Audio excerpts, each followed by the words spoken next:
കേളകത്ത് നാടക സംഘത്തിന്റെ ബസ് മറിഞ്ഞ് 2 പേർ മരിച്ച ദുരന്തത്തിന്റെ പ്രധാന കാരണം ഗൂഗിൾ മാപ്പ് നോക്കി വാഹനം ഓടിച്ചതാണെന്ന പോലീസിന്റെ കണ്ടെത്തൽ പുറത്തുവരികയാണ്. ഒരു ചെറിയ വാഹനത്തിന് മാത്രം പോകാൻ സാധിക്കുന്ന വഴിയിലാണ് അപകടത്തിൽപ്പെട്ട മിനി ബസ് സഞ്ചരിച്ചത്. കായംകുളം ദേവ കമ്മ്യൂണിക്കേഷൻസ് നാടക സംഘം സഞ്ചരിച്ച മിനി ബസ്സാണ് അപകടത്തിൽപ്പെട്ടത്. കായംകുളം മുതുകുളം സ്വദേശി അഞ്ജലി, കരുനാഗപ്പള്ളി തേവലക്കര സ്വദേശി ജെസ്സി മോഹൻ എന്നിവരാണ് അപകടത്തിൽ മരണപ്പെട്ടത്. ബസ്സിലുണ്ടായിരുന്ന 14 പേർക്കാണ് പരിക്കേറ്റത്. ഇതിൽ 2 പേരുടെ നില അതീവ ഗുരുതരമാണ്. പുലർച്ചെ സമയത്ത് ഗൂഗിൾ മാപ്പ് നോക്കി അതിൽ കാണിച്ചിരിക്കുന്ന വഴിയിലൂടെ യാത്ര ചെയ്തതാണ് വൻ ദുരന്തത്തിന് ഇടയാക്കിയതെന്ന് പോലീസിന്റെ പ്രാഥമിക അന്വേഷണത്തിൽ കണ്ടെത്തി. ഇന്ന് പുലർച്ചെ 4ഓടെയാണ് അപകടമുണ്ടായത്.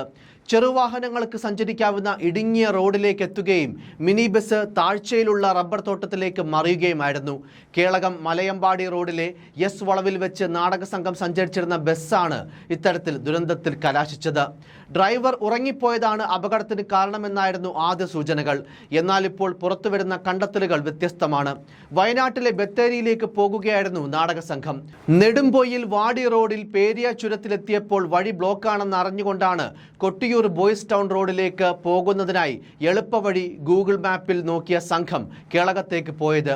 1 കിലോമീറ്ററോളമുള്ള കുത്തനെയുള്ള ഇറക്കം ഇറങ്ങി മലയാംപടിയിലെത്തിയ ശേഷം ചെറിയ ഇറക്കത്തിലെ വളവിൽ എത്തിയപ്പോഴായിരുന്നു അപകടം. വാഹനത്തിന്റെ മുൻസീറ്റിലിരുന്നവരാണ് മരണപ്പെട്ടത്. താഴെയുള്ള കുഴിയിലേക്ക് മുൻഭാഗം കുത്തിവീണ വാഹനം ചെറിയൊരു മരത്തിൽ തങ്ങിയാണ് നിന്നത്. ഉമേഷ്, ബിന്ദു, ചെല്ലപ്പൻ, സുരേഷ്, വിജയകുമാർ, ഷിബു, ഉണ്ണി, ശ്യാം, സുഭാഷ് എന്നിവരാണ് നിലവിൽ കണ്ണൂരിലെ സ്വകാര്യ ആശുപത്രിയിൽ ചികിത്സയിലുള്ളത്. രാത്രി നാടകം കഴിഞ്ഞ് കടന്നപ്പള്ളിയിൽ നിന്ന് ബത്തേരിയിലേക്ക് പോകുന്ന വഴി പുലർച്ചെ 4ഓടെയാണ് വാഹനം അപകടത്തിൽപ്പെട്ടത്. മലയാംപടി എസ് വളവിൽ വെച്ചാണ് മിനി ബസ് മറിഞ്ഞത്. 14 പേരാണ് നാടക സംഘത്തിൽ ഉണ്ടായിരുന്നത്. 2 സ്ത്രീകളാണ് അപകടത്തിൽ മരണപ്പെട്ടത്. 9 പേർ പരിക്കുകളോടെ ചികിത്സയിലുമാണ്. എന്തായാലും ഗൂഗിൾ മാപ്പ് നോക്കി വാഹനമോടിച്ച് അപകടമുണ്ടാകുന്ന നിരവധി സംഭവങ്ങൾ സമീപകാലങ്ങളിലായി ആവർത്തിക്കുകയാണ്. ഒരുപക്ഷെ അത്തരത്തിലുണ്ടായ ദുരന്തത്തിൽ ഏറ്റവും നടുക്കമുണ്ടാക്കുന്ന ഒരു സംഭവമായി ഈ ദുരന്തം മാറുകയാണ്. ഗൂഗിൾ മാപ്പ് നോക്കി സമാനമായ രീതിയിൽ പുഴയിലേക്കും തോട്ടിലേക്കും താഴ്ചയിലേക്കുമൊക്കെ വാഹനങ്ങൾ പതിക്കുന്നത് സ്ഥിരം കാഴ്ചയായി മാറുകയാണ്. അതിനാൽ പൂർണ്ണമായും ഇത്തരം സംവിധാനങ്ങളെ വിശ്വസിക്കുന്നതിൽ അപകടം മനസ്സിലാക്കേണ്ടത് അത്യാവശ്യം തന്നെയാണ്.